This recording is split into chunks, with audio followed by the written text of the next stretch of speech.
Hello, good afternoon, everyone. First of all, you've all seen the slide above. The normal interpretation has been that here we have a warming from about 1910 to 1940, and most people think that there's been a warming between about 1980 and 2000. What I will try to do this afternoon is convince you that this warming is fake. It's an artifact. It doesn't exist. I'll try to convince you of that. And then I'll try to explain what is wrong with the analysis of the data. And finally, the third item, I want to explain how this feeds into the big question of IPCC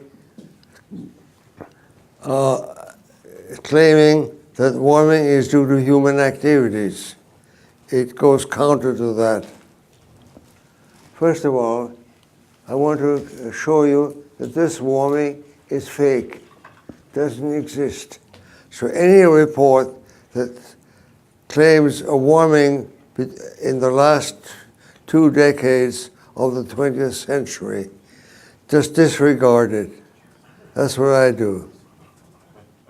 The early warming from 1910 to 1940 is genuine, but it's considered to be of natural origin. The later warming is fake and an artifact of the data, disagrees with 8 other data sets. It only exists for land surface. It disagrees with 8 other data sets. And finally, the pause in warming shows that CO2 is ineffective as a greenhouse gas. So that's my task, to demonstrate these 3 points. 1, 2, and 3. First, to point 3. This shows the difference between climate models. This is a slide from John Christie that you've probably all seen. This is the satellite data and the balloon data, radiosondes. And you see that the difference is becoming larger and larger. The gap is growing between models and data. Now, as to my first point, the land-based surface data that I showed you between 1995 and 1942 show a difference of about half a degree, 0.5 degrees C.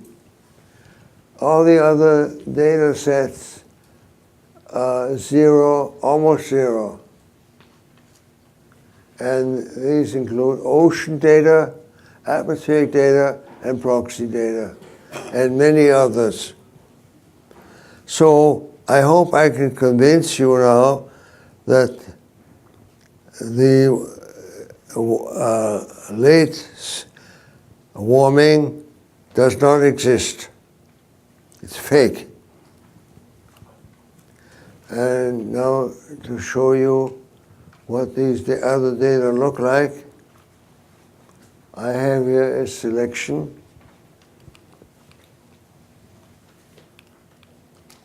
This shows heat waves. You see that the heat waves all occurred before 1945. And then there are no heat waves in the last part of the century.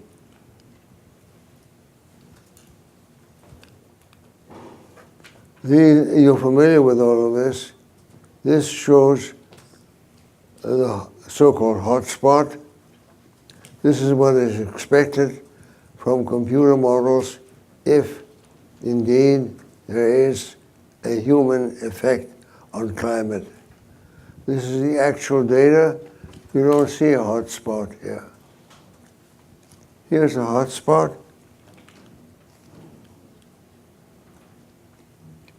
It doesn't exist in the actual data. And these are satellite data and balloon data. The hotspot is purely invented, doesn't exist in reality. Next slide shows the ocean data, and you don't see much of a warming between 1980 and 2000. Nothing like the initial data I showed you. Next slide shows NMAT. Now you know what that stands for. Nighttime marine air temperatures. These are temperatures taken from ships at night. So when the sun doesn't shine, you know, the sun goes to sleep at night, as we all know. And you see no special warming since 1940. Nothing like the warming I showed in the beginning, which was half a degree up about here. So that warming doesn't exist. Next slide shows proxy data. You see the proxy data. These are tree rings. Do show a warming between 1900 and 1940. You see it here. So the first warming is okay. It appears in the proxy data. But there's nothing after that. No warming. Now you might say, well, what about the hockey stick? Well, I have something to say on this. The hockey stick, as you see, is a clever superposition of proxy data in blue and instrumented data in red. This is the basis of what is called Mike's nature trick in the ClimateGate emails. What Mike Mann did was to suppress the proxy data after 1980. Here. You see they abruptly stop. The blue thing stops. He never revealed what the data are, what his proxy data are after 1980. I suspect they show no warming. Instead, he put in instrumented data, which do show a large rise. And he sold the whole thing as a hockey stick. Here's the shaft, and here's the blade of the hockey stick. And it doesn't exist. It's fake. We can't get him to publish his proxy data. He won't reveal them.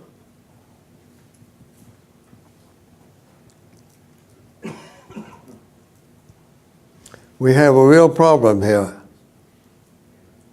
Maybe someday we'll find out.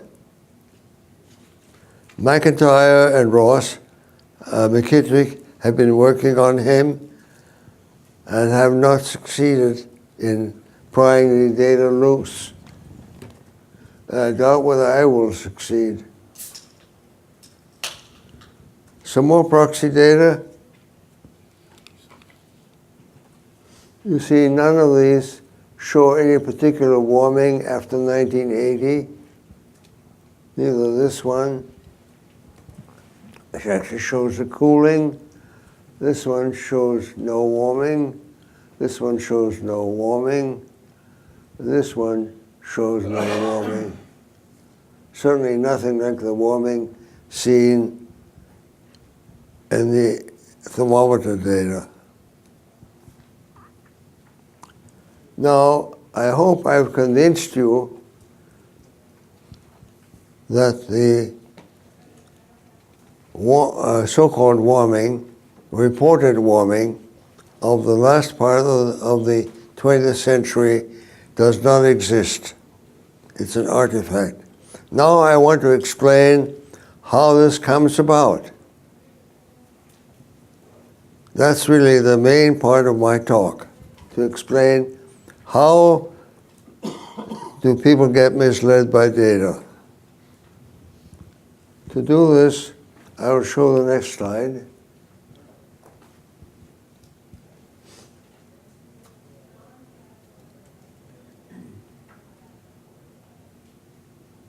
It's important because, as I tell you here, IPCC uses, in their 4th and 5th report,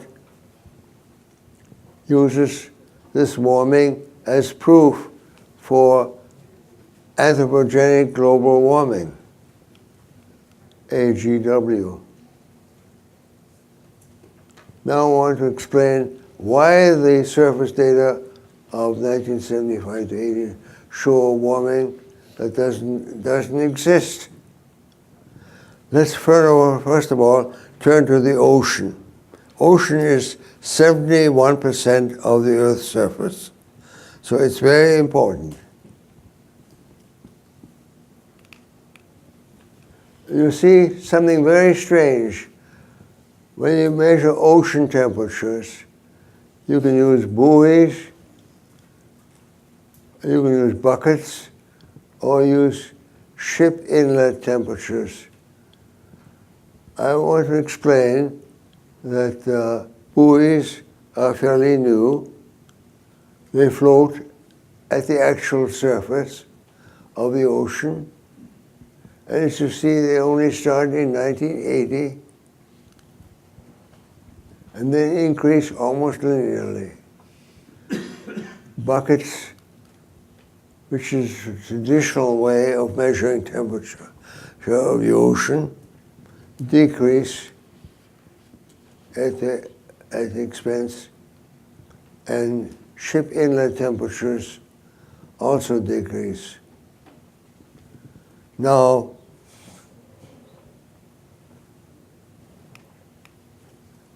this sketch or cartoon shows what's actually happening. Here's the buoy floating at the surface, and you see it is heated by the sun because it floats in a warm layer during the day, not at night.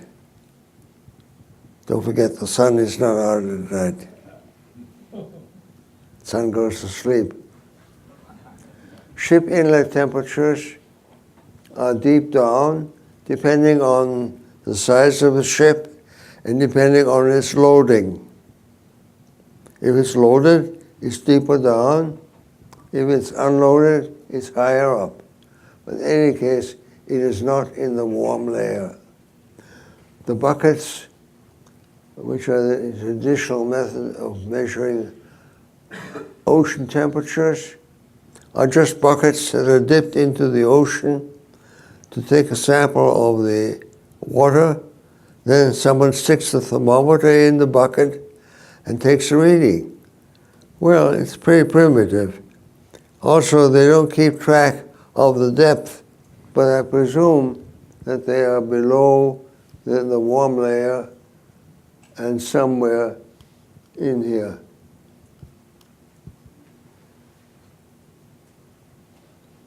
So what's happening in the ocean temperatures? The readings from the buoys are generally higher because the daytime temperatures are larger. And the buoys increase linearly with time.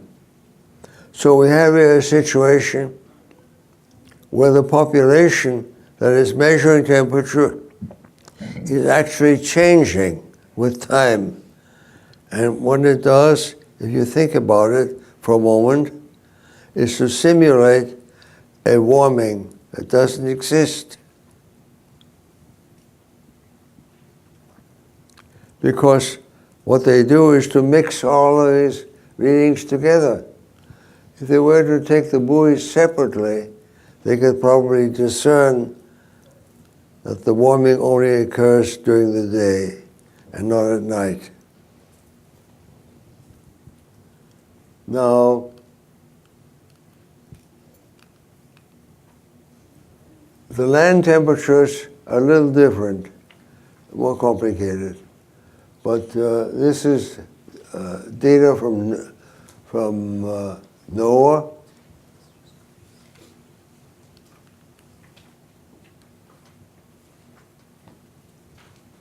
You see that in 1991 or thereabouts, the number of stations suddenly decreases.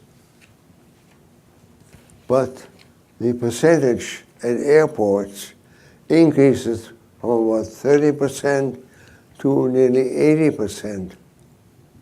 So the number of airport stations, the percentage of airport stations increases drastically. The effect of that, of course, is to give you a warming as air traffic increases.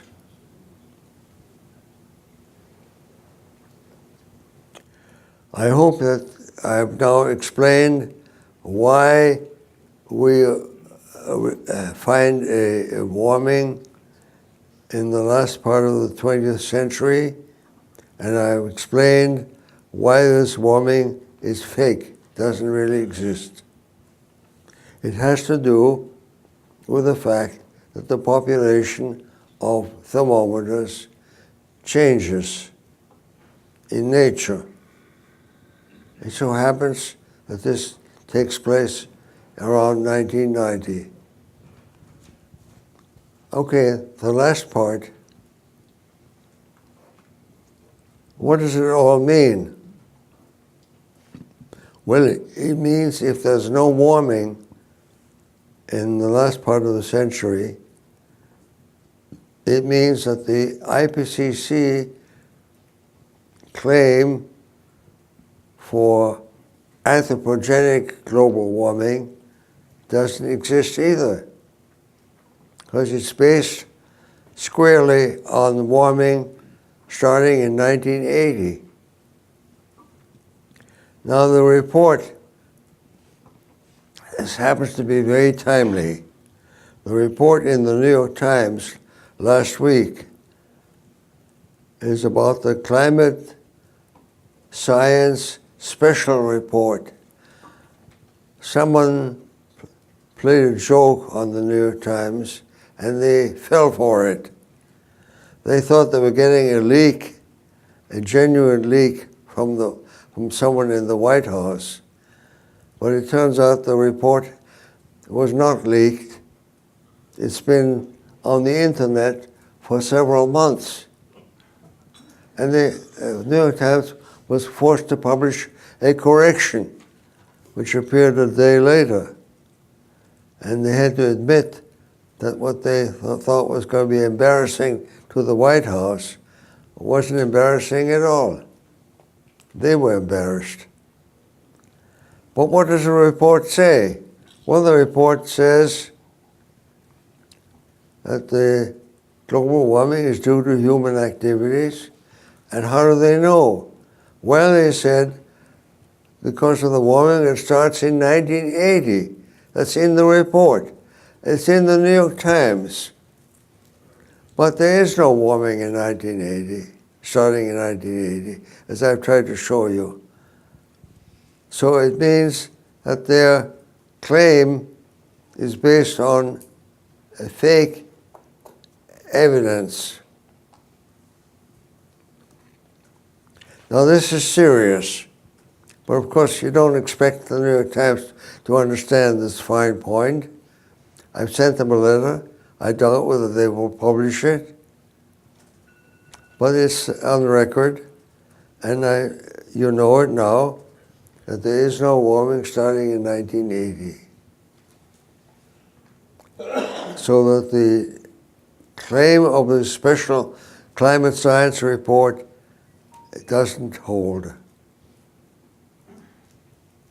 It doesn't mean that you can eliminate human effects. It just means that their method of proof doesn't work. That's all I have to say. Thank you very much. I'll turn the meeting over to my colleague,